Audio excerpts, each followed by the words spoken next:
데살로니가전서 4장 11절과 12절입니다. 또 너희에게 명한 것 같이 조용히 자기 일을 하고 너희 손으로 일하기를 힘쓰라. 이는 외인에 대하여 단정히 행하고 또한 아무 궁핍함이 없게 하려 함이라. 데살로니가 교회에는 생활의 균형을 잃어버리고 일하지 않고 소란을 피우는 사람들이 있었습니다.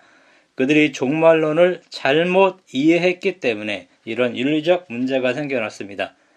데살로니가 전서 이후에 그날이 이미 왔다고 생각해서 일부는 일을 멈추고 게으르게 살고 있었습니다. 광신주의자들, 그리고 바울에게서 온 것으로 추정되는 어떤 것, 데살로니가후서 2장 2절, 이것에 의해서 문제가 생겨났습니다. 그들은 생업에 종사하면서 재림을 준비하면서 살아가는 다수의 그리스도인들을 미혹하고 혼란에 빠뜨렸습니다. 이 오해를 정정하기 위해서 바울은 종말 전에 먼저 일어나야만 하는 사건들을 묘사하기 위해서 두 번째 편지를 쓰게 되었습니다. 바울은 이들에게 부지런히 일하고 게으르지 말 것을 권고합니다.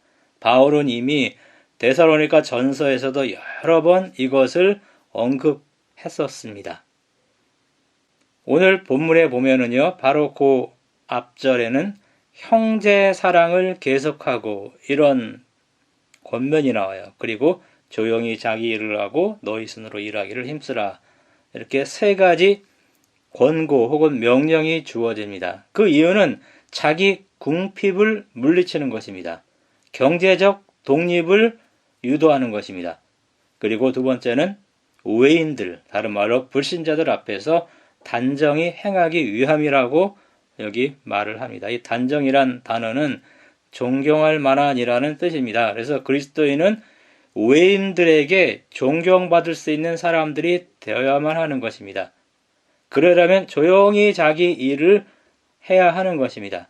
여기서 조용히라는 단어는 자기 직분을 지키고 다른 사람의 일에 참견하지 말고 자기 생계는 자기가 책임지라는 뜻입니다. 왜냐하면 그때 일하지 아니하고 일만 만드는 자들이 있었다고 데살로니가후서 3장 11절에 말합니다. 조용히라는 헬라어는요, 그리스 사람들이 공부해서 은퇴한 다음에 한적한 마을에 빌라를 짓고 사는 삶이에요. 당시 로마 시대 은퇴자들은 바닷가나 농경지나 산세가 좋은 곳에 빌라, 요즘 말로는 전원주택이겠죠. 이것을 짓고 거기서 살았던 것입니다. 자기 일은 안 하고 남 일하는 덕에 먹고 사는 벌레가 있죠.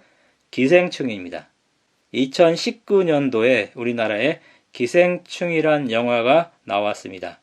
제 딸이 그 영화를 보고 와서 이렇게 말했어요. 우리 집에는 아빠 혼자 돈 벌고 3명은 기생충이다, 이런 말을 했어요.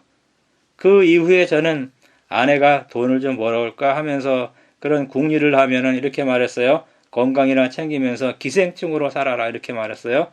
딸아이가 방학 때 알바를 하려고 하면 저는 학교 다닐 때에는 방학 때 공부만 하면서 기생충으로 살아라, 이런 말을 제가 하곤 했습니다.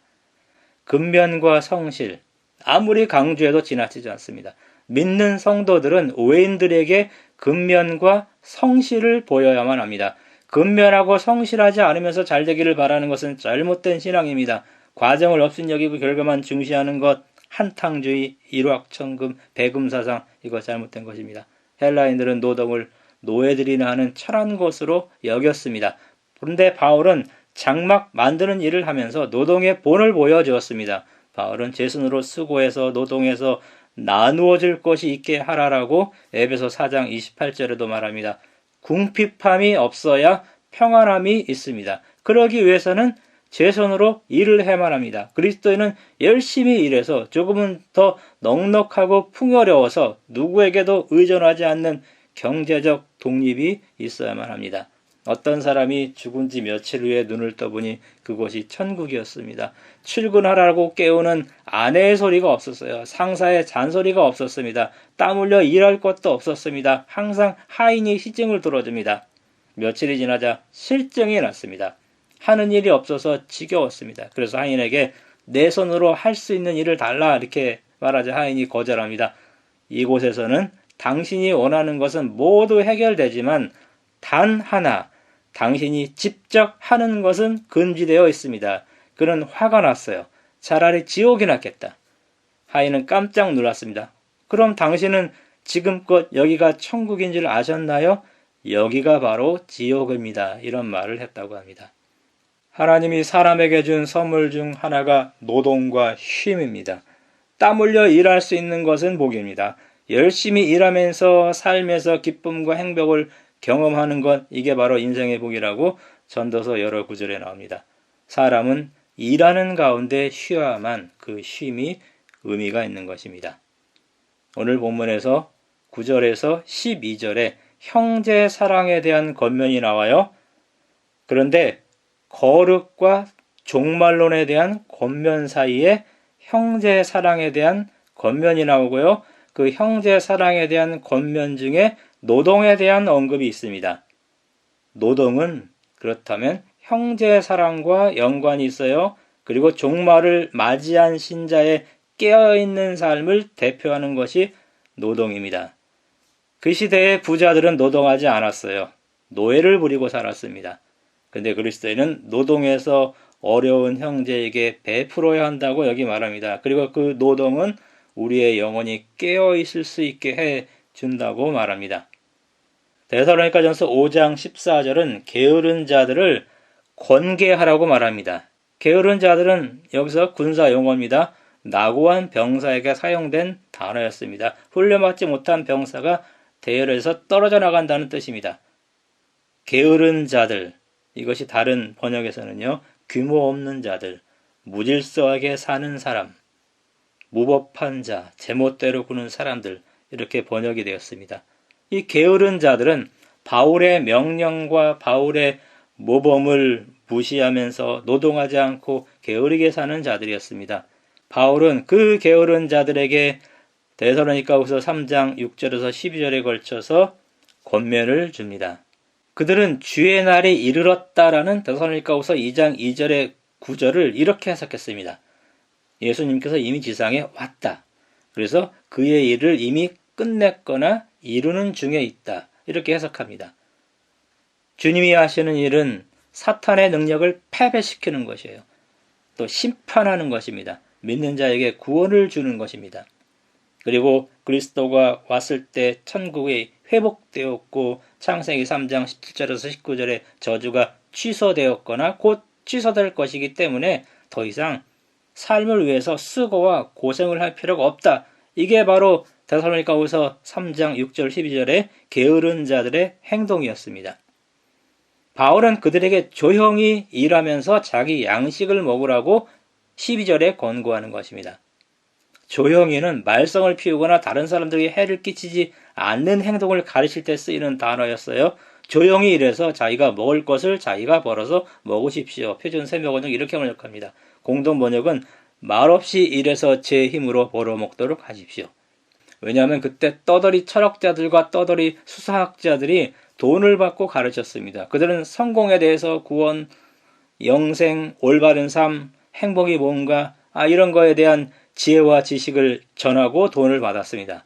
바울은 그들과 다르다는 것을 보여주기 위해서 노동하면서 작업사역을 했습니다. 바울은 회당에서만 복음을 전하지 않고요. 일상에서 일하면서 복음을 전했습니다. 유대인 철학자 스피노자는 내일 지구의 종말이 온다 할지라도 나는 오늘 한 그루의 사과나무를 심겠다라는 유명한 말을 했습니다. 바울은 이 세상이 지속하는 한 그리스도인은 이 세상에 있어요.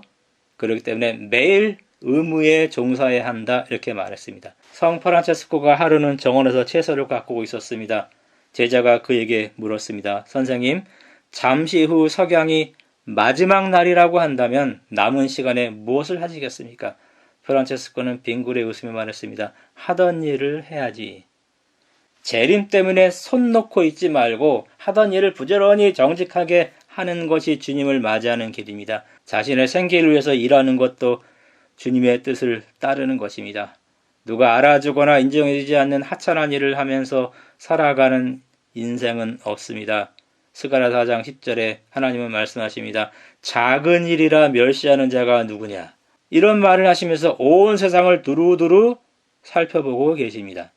엘렌 G 화이트이 이런 말을 했습니다. 누구나 직업을 가지고 일하면서 먹고 살아야 한다. 하나님이 그들에게 복을 줄 것이다. 자신을 위해서 충분한 돈이 있는 자들도 그들이 건강하다면 하나님 사업에 바칠 돈을 얻기 위해서 일해야 한다. 따라서 우리는 건강이 허락하면 세상의 마지막 7장이 내리기 전까지 우리의 생업과 전도의 일을 해야 하는 것입니다.